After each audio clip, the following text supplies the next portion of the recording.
네, 이동영 차장 오늘도 뭐 여러 가지 사건 사고 준비하셨죠? 네. 딸들에게 재산을 물려주기 위해서 아파트를 털었다 이렇게 고백한 기사가 눈에 띄던데요. 예, 그 전직 군인이었는데요. 네. 38살 된 그 박모 씨의 이야기입니다. 그 아내가 그 소비벽이 있어서 빚을 좀 많이 졌는데 네. 그 빚을 갚느냐고 상당히 힘들었고 이 남은 빚이 한 2,900만 원 됩니다. 그런데 이제 이자로만 200만 원 넘게 나가다 보니까 생활이 좀 어려웠다고 합니다. 그래서 초등학교에 다니는 두 딸을 키우고 있었는데 이 자살을 결심했었대요. 그래서 한강에 갔었는데 아 이게 아니다.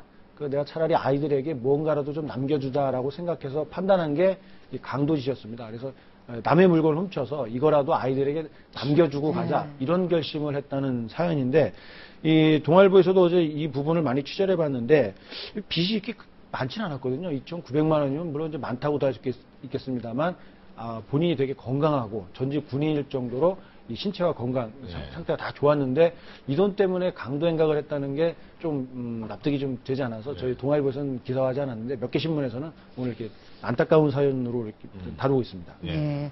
오늘 동아일보 기사 중에서는 좀 재밌게 본 게 어제 저희가 김 여사 운전 얘기했지 않습니까? 네, 그랬죠. 근데 그 김 여사들이 많이 피해자였을 것 같은데 왜 네. 난폭 운전하는 분들 있잖아요. 그거 좀 늦게 가면 막 칼치기해서 이렇게 탁 들어오고 이런 것도 협박죄에 해당된다는 얘기가 있어요. 그렇죠. 이 어떻게 보면 단순한 사건인데 이 대법원까지 올라간 사안입니다. 그래서 네. 대법원에서는 1, 2심에서는 이건 그 재판에 붙일 필요도 없다라고 해서 이제 면소 판결을 내렸던 사안인데 검찰에서 상고를 해서 어제 대법원 판결이 난 겁니다.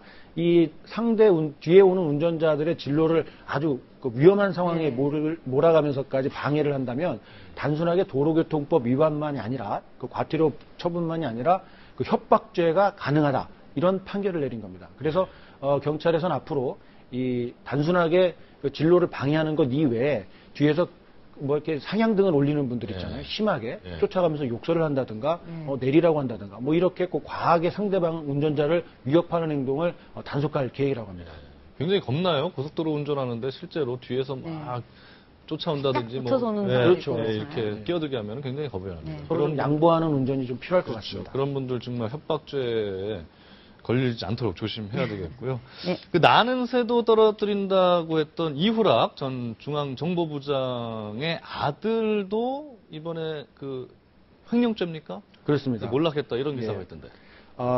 그 뭐 유신 시절에 정말 최고의 권력 실세였던 이후락 중앙정보부장의 아들이 그 사업을 하다가 실패를 해서 큰 손실을 본 사례가 있었다고 합니다. 근데 이분이 그 아버지처럼 이렇게 몰락하지 않고 재기하기 위해서 그 채권 추심 업무에 뛰어들었다가 그 돈을 자기가 가로채는 바람에 검찰에 구속 기소된 이런 사연을 전하고 있습니다. 좀 권력 무상이죠. 그렇죠. 네. 근데 아버지의 권력하고 또 아들의 권력은 다르니까. 다르겠습니다만은. 네, 그래도 어쨌든 이렇게까지 상황이 됐다는 게 참 어떻게 보면 좀 씁쓸하기도 하더라고요. 그렇습니다. 네. 자, 그리고 또 조금 훈훈한 이야기죠? 네. 조선일보에 실렸는데 한 생명을 여러 명이 힘을 모아서 살렸다. 이런 기사입니다. 예, 2010년 8월 달에 네. 태어난 그 해나라는 예쁜 이름을 가진 그 여자 어린이 사연인데요. 이 조선일보의 사진을 보시면 입에 뭔가 이렇게 달려 있는데 저게 그 기도와 연결된 이 숨을 쉴 수 있게 하는 그런 관이랍니다. 입에 이렇게 물고 있는데요. 그 이 어린이는 그 태어날 때부터 기도가 없는 이 선천성 장애를 가지고 태어났다고 해요. 그런데 이런 그 수술도 어렵고 세계적으로도 한 50명 정도만 이런 그 병명을 앓고 있기 때문에 치료하기도 쉽지 않았다고 합니다. 근데 이 같은 사연이 그 미국에 알려지면서 미국 내에 있는 의료기관들이 다 힘을 합쳐서 새로운 의료기술을 적용을 해서 이 치료를 해주고 비용이나 또 전세기까지 대주겠다는 후원 기업이 나오면서 곧 이 건강한 모습을 되찾을 수 있게 됐다는 소식입니다. 예, 저런 훈훈한 뉴스가 좀 많았으면 좋겠습니다. 네. 그 요즘 한류 열풍이 전 세계적으로 불고 있는데 그 연예 기획사들이 세무조사 대상에 올랐다고요? 그렇습니다. 이 지금 한류 열풍이 일어나면서 특히 이제 미국하고 일본에서 그 한국 연예인들의 공연이 아주 인기리에 진행이 되고 있는데 문제가 발생했습니다. 이 해당 국가에서 이 소득을 얻었으면 한국에서 신고를 해야 되는데 국세청에 이 신고를 하지 않고 다른 나라 계제로 빼돌리는 이런 정황이 포착이 돼서 그 국세청에서 그 대형 연예 기획사들을 탈세 혐의로 수사한다는 이런 내용입니다. 네, 예. 좀 두고 봐야 되겠네요. 보통 외국에서 이렇게 공연할 정도면 좀 큰 기획사일 수도 있겠네요. 그렇습니다. 유명 기획사가 다수 포함이 되어 있는 것으로 좀 네. 전해져서 연예계 전반에 좀 파문이 있을 것 같습니다. 네.